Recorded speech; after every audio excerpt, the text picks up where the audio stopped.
Bonjour à tous, c'est Jean-Luc Haut sur sa chaîne YouTube. Aujourd'hui, nous allons parler de Phoenix. L'Espagne entre dans l'ère des essaims de drones intelligents.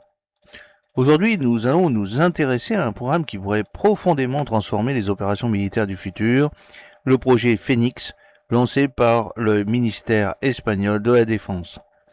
Derrière ce nom mythologique se cache l'un des programmes européens les plus ambitieux dans le domaine des drones collaboratifs. Son objectif est clair, permettre à des essaims de drones hétérogènes capables de coopérer de manière autonome, d'agir comme une véritable intelligence collective sur le champ de bataille. Alors que les conflits récents, notamment en Ukraine, ont démontré l'importance croissante des systèmes sans pilote, l'Espagne entend désormais franchir une nouvelle étape, passer du drone individuel à l'essaim intelligent.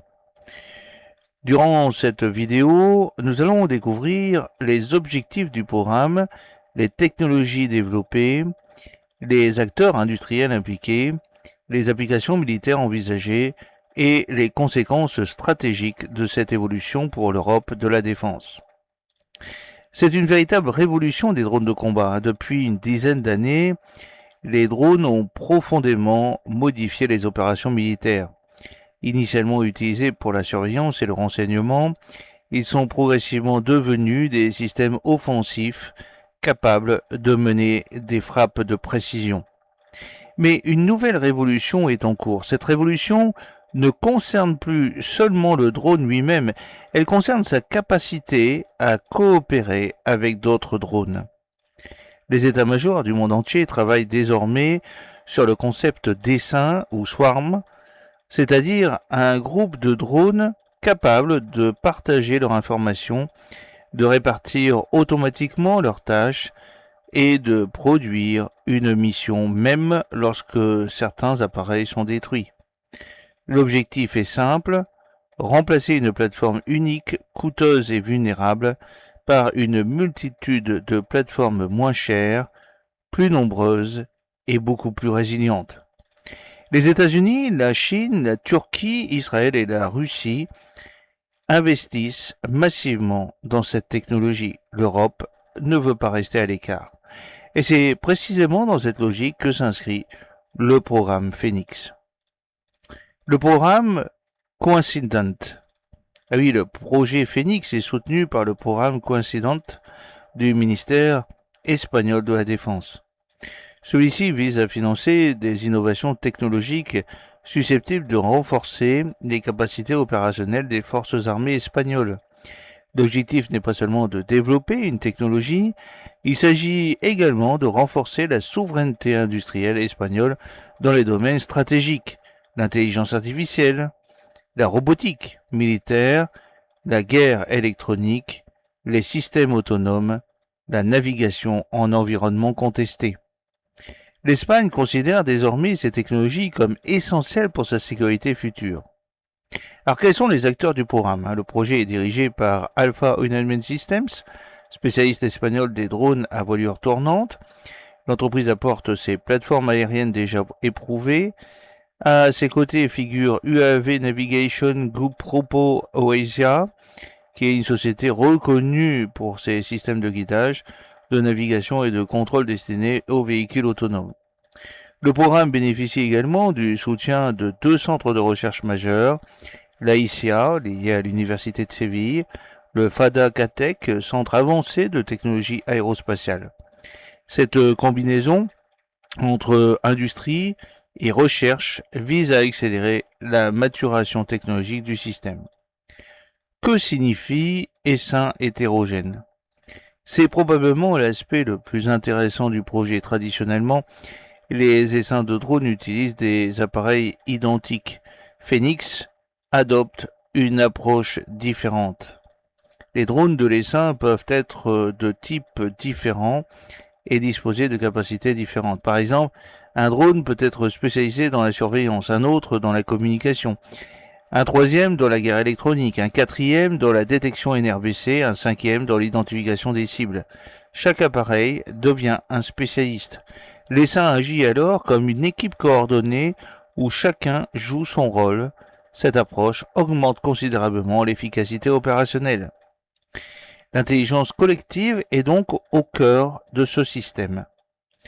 Le véritable enjeu de Phoenix est la création d'une intelligence collective embarquée. Le système doit être capable d'analyser son environnement, de détecter les menaces, de partager instantanément les informations, de redistribuer les tâches en temps réel. Si un drone est détruit ou perd sa liaison de communication, les autres appareils réorganisent automatiquement la mission. Cette capacité est particulièrement importante dans les conflits modernes où les pertes de drones sont devenues quotidiennes. C'est une réponse aux environnements contestés. Les conflits récents ont montré que le GPS ne peut plus être considéré comme garanti. Les brouillages et les attaques électroniques sont désormais omniprésents. Le projet Phoenix prévoit donc des capacités de navigation avancées capables de fonctionner malgré le brouillage GNSS, le spoofing, les interférences électromagnétiques. Cette capacité constitue aujourd'hui l'un des principaux défis technologiques pour les armées occidentales. Un drone incapable de se localiser devient inutile. Phoenix cherche donc à maintenir l'autonomie de l'essaim, même lorsque l'adversaire perturbe massivement le spectre électromagnétique. La fusion de données multisenseurs.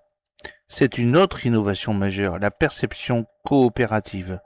Chaque drone collecte des informations grâce à ses capteurs, caméras optiques, caméras infrarouges, détecteurs chimiques, capteurs électromagnétiques. Toutes ces données sont fusionnées en temps réel pour créer une image opérationnelle commune. Cette approche améliore la détection des menaces, la précision du renseignement, la robustesse face aux conditions météorologiques difficiles, la capacité à voir au-delà des obstacles naturels ou artificiels. Les applications militaires sont nombreuses. Le ministère espagnol identifie plusieurs missions prioritaires. La surveillance de zones sensibles. Les drones peuvent surveiller de vastes territoires avec une couverture beaucoup plus importante qu'une plateforme unique. Reconnaissance tactique. Les essaims peuvent pénétrer des zones dangereuses sans exposer des équipages humains. Acquisition d'objectifs. Les drones identifient les cibles et transmettent leurs coordonnées aux unités de tir. Recherche et sauvetage.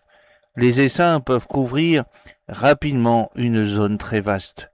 Détection NRBC. Les drones peuvent intervenir dans des zones contaminées par des agents nucléaires, radiologiques, biologiques ou chimiques. L'opérateur humain reste dans la boucle. Un aspect particulièrement intéressant du programme est la simplification de la charge cognitive. L'opérateur n'aura pas à piloter individuellement chaque drone. Il lui suffira de définir l'objectif de mission. Le système se chargera ensuite d'analyser la mission, de découper les tâches, d'affecter les ressources, de générer les trajectoires, d'optimiser les communications, de gérer la consommation énergétique. Nous nous rapprochons ainsi du concept de commandement par intention. L'homme fixe l'objectif, la machine exécute. L'intelligence artificielle devient le multiplicateur de puissance. Phoenix s'inscrit dans une tendance beaucoup plus large observée partout dans le monde. L'intelligence artificielle devient le cerveau des systèmes autonomes. Les progrès récents dans l'apprentissage automatique permettent désormais l'identification automatique des cibles, la classification des menaces, l'optimisation des trajectoires, la coordination multi-agents. L'essaim n'est plus seulement un groupe de drones, il devient un réseau cognitif distribué. C'est donc une étape vers le combat collaboratif européen. Au-delà du seul programme Phoenix, cette initiative s'inscrit dans une tendance plus vaste de l'industrie européenne. Les futurs systèmes de combat intégreront des avions habités, des drones de combat, des drones de reconnaissance, des munitions téléopérées, des systèmes terrestres autonomes. Tous ces moyens devront travailler ensemble au sein d'un même réseau de combat. Phoenix constitue donc un laboratoire technologique qui préfigure les architectures militaires des années 2030 et 2040.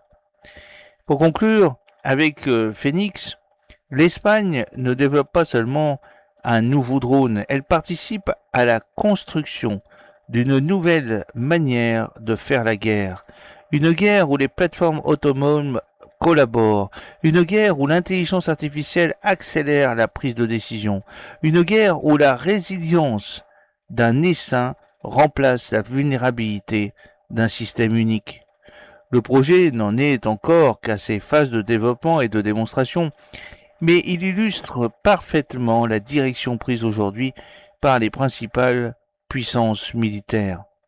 Les drones autonomes collaboratifs ne sont plus une vision futuriste, ils deviennent progressivement une réalité opérationnelle. Et dans cette transformation majeure, le programme espagnol Phoenix pourrait bien constituer l'une des références européennes de la décennie à venir. Merci d'avoir suivi cette analyse. N'hésitez pas à vous abonner à la chaîne, à activer les notifications et à partager cette vidéo. À très bientôt pour une nouvelle plongée au cœur des technologies de défense qui façonnent déjà le champ de bataille de demain. Fidèlement, Jean-Luc Haut.